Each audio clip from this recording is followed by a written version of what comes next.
Parnell here, and we are going to go through the vote notes for you. So what you should do are take notes on this and then come back and watch this presentation so that I can explain everything to you. If you want to take notes, you can do it on your own paper. You can open the Word doc and print it out and write it on there. Open the Google Doc, print it out and write it on there. Or if you want to open the Word document and try and type it in there, or open the Google Doc and try and type it in there. If you're opening the Google Doc and you want to type on it, you probably have to go to File and drop down to Make a Copy.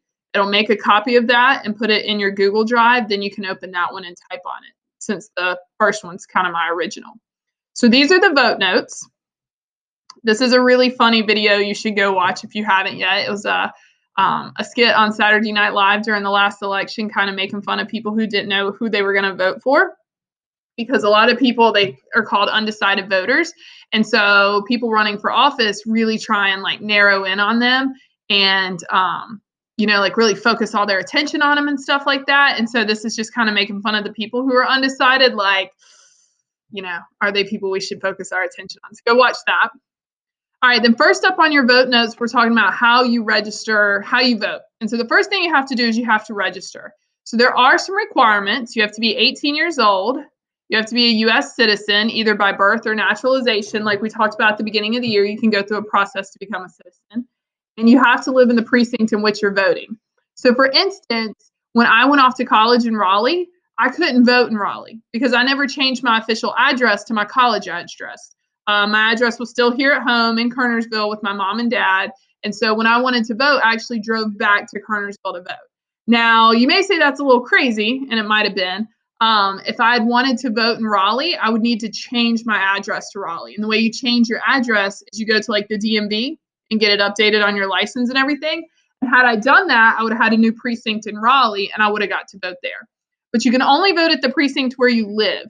And the other thing is precincts aren't what you think. Like I live really close to Glenn High School, but that's not my precinct.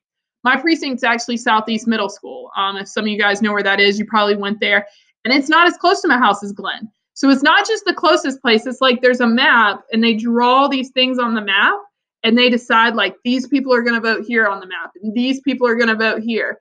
And so that's how they decide where you're going to vote. So that's what your precinct is. You have to live in your precinct and then you have to vote with that precinct at a polling place. Also, you cannot be in jail or on probation for a felony. They take away your right to vote if that's the case. When? So you can't just walk up to the polls on election day and say, all right, I'm here to vote. You actually have to register before time. Actually, at the primaries, they were letting people register that day and then vote. But for the big election in November, you have to register at least 25 days before. And that's so that they can confirm who you are, where you live, and all that kind of stuff. And where can you register? You can register by mail. You can do it at most post offices, most DMVs, most libraries, and a lot of times even schools. Here at school, we've had information about it. And so if you were someone who was going to be 18 by November, then you can actually register to vote with us here.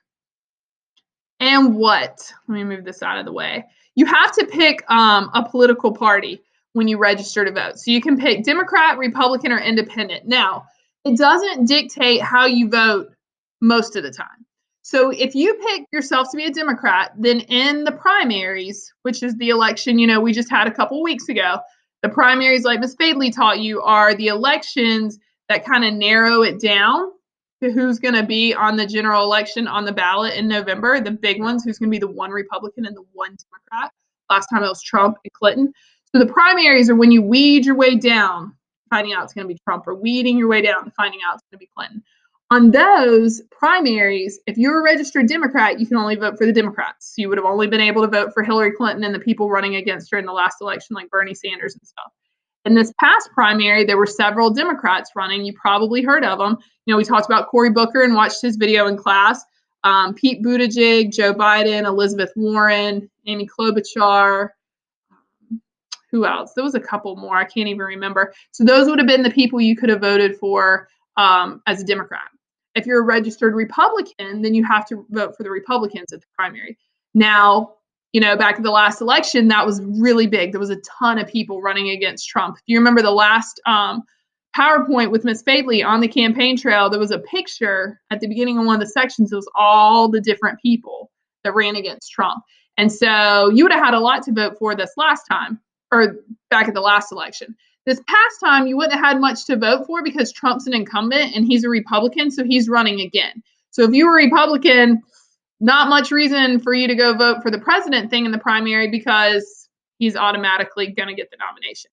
If you register as an independent, what happens is the day you go there to the primaries, you get to decide, do you want to vote today as a Democrat or do you want to vote today as a Republican?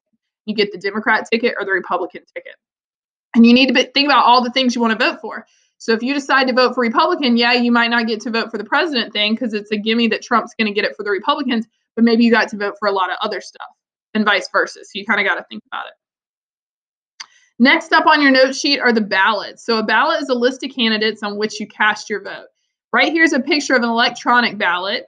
It's kind of funny because I put this picture up because when I first started teaching this, I lived in Davidson County, which is right below Forsyth County, if you guys are familiar with it. And we voted on electronic ballots. And so I put that up. I thought everyone did. It's 2020 now, but it was like 2010.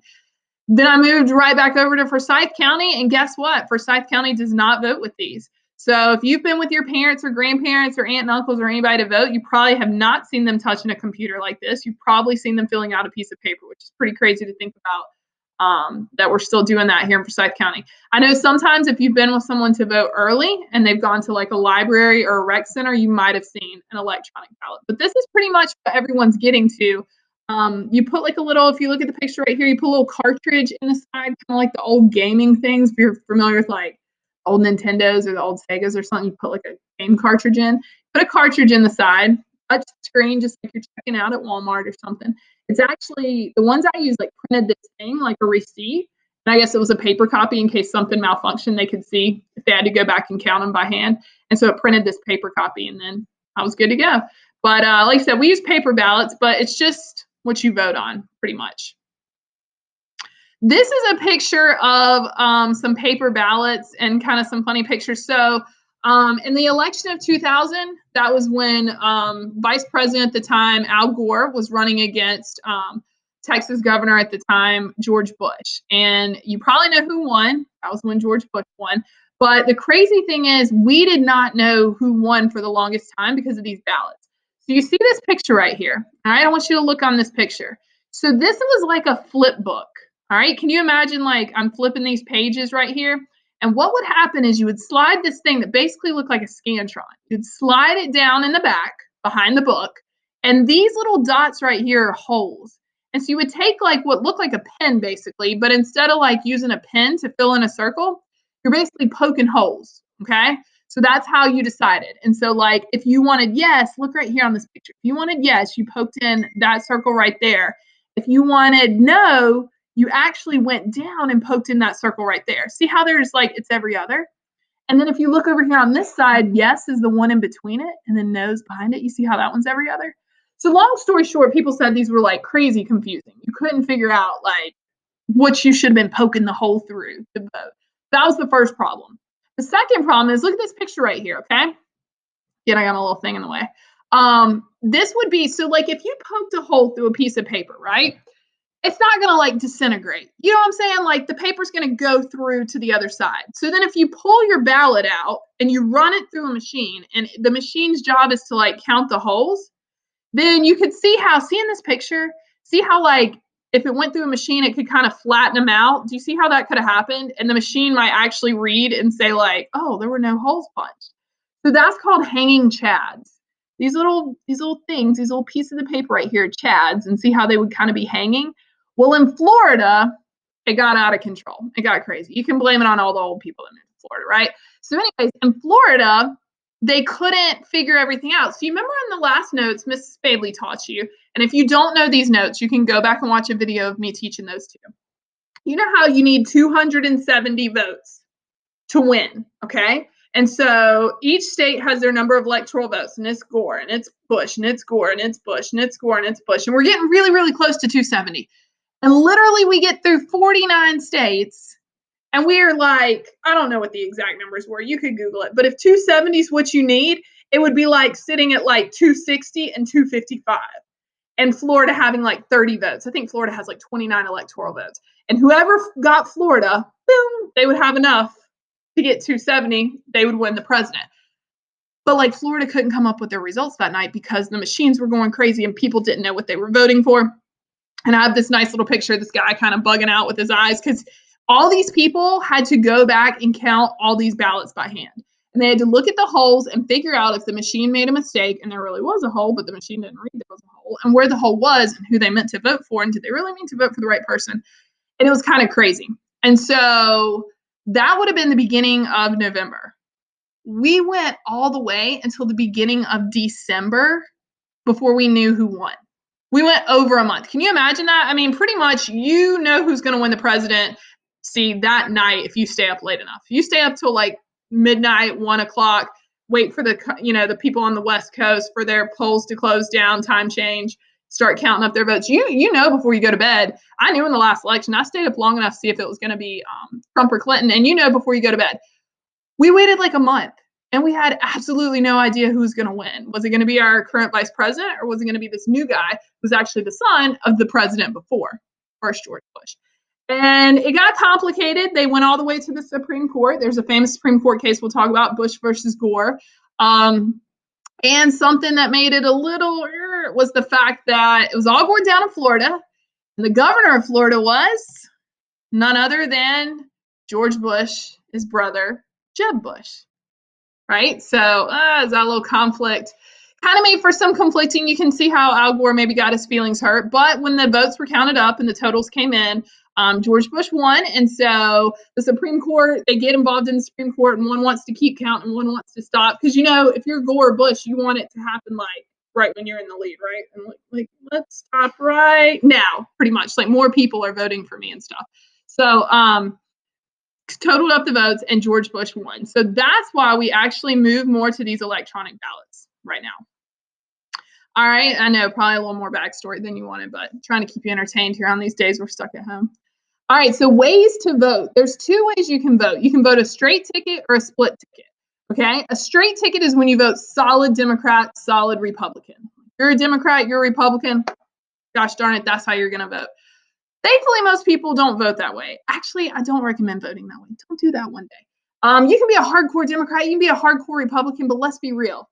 There's bad people in both parties, right? There's no party that's perfect. And there's some bad Democrats and there's some bad Republicans. So I suggest, and the way most people in America do vote, is something called a split ticket, where they have candidates from both political parties. Now, they probably, are way more Democrat or Republican. Very few people are like 50-50, on the fence. They're like, more Democrats, but I got a couple Republicans, or I'm more Republican, but I got a few Democrats. And so that would be a split ticket. You can also do a write-in vote. So you have the right to write in whoever you want, yourself included, Mickey Mouse included. Now, here's what I'll tell you. If you're sitting here at home going, what? You can't write in Mickey Mouse. You can, but I'm going to be real with you. Mickey Mouse ain't going to win, and you just stood in line and wasted your day, and you're standing in line and all your effort for no reason. So you can write in a vote. You have that freedom, but just know if you do that, you're pretty much, you might as well be flushing it down the toilet, because whoever you write in, even if you write in someone who has a lot of momentum, that person's probably not going to get enough to upseed like the people who are actually really running and have all the money and the power and the people backing them. And then you would have to do that in enough states to get enough electoral votes to win. You see how even if there was like a write-in vote campaign, it's unfortunately kind of doomed. But you can do that. You can do something called an absentee ballot. So let's say you can't go vote on election day for whatever reason. Nowadays, they have so much early voting that it's not usually a problem if you don't want to go that Tuesday, or, like Super Tuesday back in March or the Tuesday in November. You can usually vote ahead of time. Just go on a Saturday, go one evening. I know before the primaries, they were open pretty much every evening for like 2 weeks before. You could go to libraries, rec centers, stuff like that.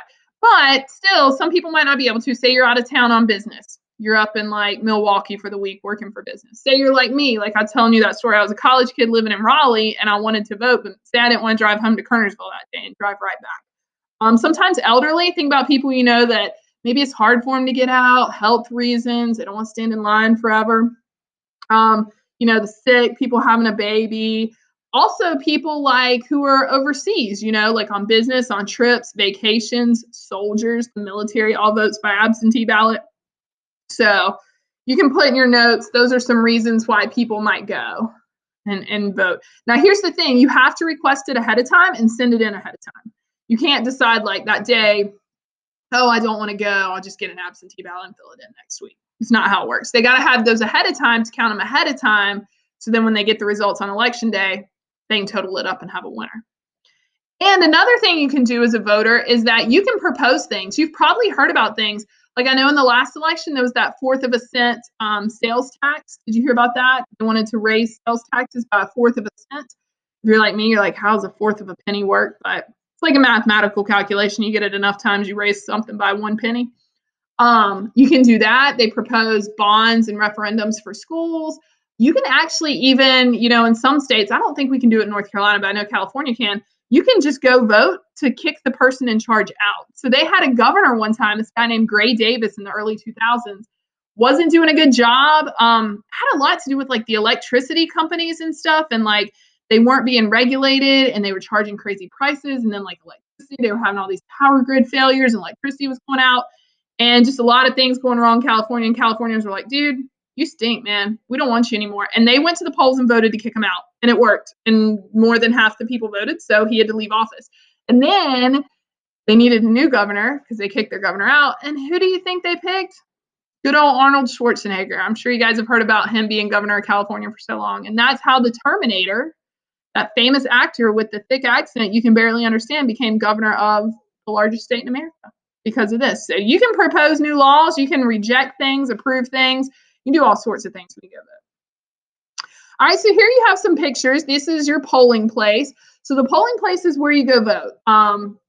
If you see here, it's schools, churches, fire stations. So for instance, Glenn High School's one, Southeast Middle School's one, Union Cross Elementary School's one. When I lived in Davidson County, we actually voted at the fire department. That was one. I know sometimes churches, like in Winston and things like that. Like I told you, you can do early voting at places like libraries or rec centers, like the Reynolds Park Rec, I think the Sprague Street Rec, stuff like that. You could go vote there, Sedge Garden Rec. But those aren't like polling places like on the day of. They're just kind of early sites where everyone can kind of come in. And if you vote early at one of those places, you don't have to live anywhere around it. You could go to whatever library as long as it's in your county because you're voting for things, in the county. But you don't have to go to the one right beside your house. And like I said earlier, precinct's just the area of the voting district that lives around that polling place and all goes to that polling place. All right, so what we have here is a map of the United States with various color blues. So if you look down here at the key, the lightest blue, this is the percentage of people who vote, okay? So the lighter the blue, the less the people vote. So here's light blue. Well, here's like pretty much white. Light blue, blue, and dark blue. So the places where people vote the least are the lightest color. So that's actually bad. The darker the color, the better. The lighter the color, the worse. Because you want people to vote, right? But look, do you guys remember from that thing Miss Fadley was teaching you? Do you remember the states that had the biggest number of electoral votes? Remember Texas. Texas had the biggest number. They have the least amount of people to vote. I'm sorry. California had the biggest number. California has the most electoral votes. They have the least amount of people to vote. Then it was Texas. Then it was New York. Then it was Florida. Look at this. Look at all these big states. I mean, Georgia, they had just as much as North Carolina. Tons of people live in like Atlanta and stuff. All these places where all these people live and they don't vote. Isn't that such a shame that the places that have the most amount of power, the electoral votes, the people that honestly could determine the president, are the places that don't go vote. And then you get a little lighter. North Carolina's in that one. I wish we were a little darker, right? We need more people to go vote. So in North Carolina, about 57 to 61% of people vote. So more than half, but not much more than half, right? That's not really good. Then you have a little bit darker. You got this kind of little darker Carolina blue going on. And then you have the darkest. And so the darkest is 65% and above. Now, if you remember from the thing with Miss Fadley, look at the states that have that. Maine, New Hampshire, Vermont, Wyoming, North Dakota, South Dakota. I mean, they have no electoral votes. Don't you remember they only had 3? They had their 2 senators and their 1 representative. Because remember, you get your electoral votes by how many people you have in Congress. Every state has at least 2 senators because 50, 100, every state has 2. And then you have to have at least 1 person in the House of Representatives. Some places have way more, but you can't have less than 1. You can't have 0. Put that together, the smallest amount of electoral votes you can have is 3. And a lot of these states have like 3, maybe 4 electoral votes, but everyone goes to vote, which is pretty crazy. And so the fact that people, oh, here's another graph. This is just kind of breaking it down in terms of demographics. You know, white versus black all over the country, kind of looking at where, you know, more people vote. You can see in the South, we have some of the lower voting turnout, which is unfortunate. The West looks to have like the highest. And so that's just kind of breaking it down for you there.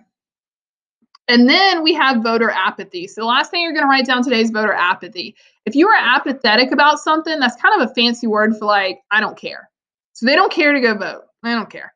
That's the cartoons. That's the worksheets you're going to do after you take these notes. There's a bunch of cartoons about voter apathy. And basically, I want you to tell me what does the cartoonist, like what message is the cartoonist trying to say with their picture? Because voter apathy, as you see that you wrote down, when people don't care to participate in voting. The number one reason why people don't vote is they don't care. I mean, it's not like I don't vote because like I'm going to stick it to America, and they just don't vote because they don't care. They don't know who's running. They don't know where they go vote. They never bothered to register. They don't even care what goes on. They're like, nah, my vote doesn't matter anyway, which is really sad because if millions of people say my vote doesn't matter anyways, or literally like half the population says that, well, heck yeah, your vote matters. You're half of the population. That's huge. That could change so much stuff, right? So voter apathy is a pretty bad thing that we have going on here. And so you'll do the worksheet on that. So I hope this helped explain the notes to you guys. Like I said, make sure you have everything written down. Then, you know, from this, you can write it on the Word doc. You can write it on the Google Doc. If you're writing it on the Google Doc, remember to go to File, hit Make a Copy, and then you can type in. It'll save in your Google Drive. You can print out the things and write on that, take a picture and show it to me and remind, or you can just write it on notebook paper and take a picture and send it to me and remind. If you want to just type up the notes in an email or type up the notes in just a plain Google Doc or plain Word doc, you can do so too. Email me a copy and I will get you a grade for this. All right, see you guys. Thank you. Bye.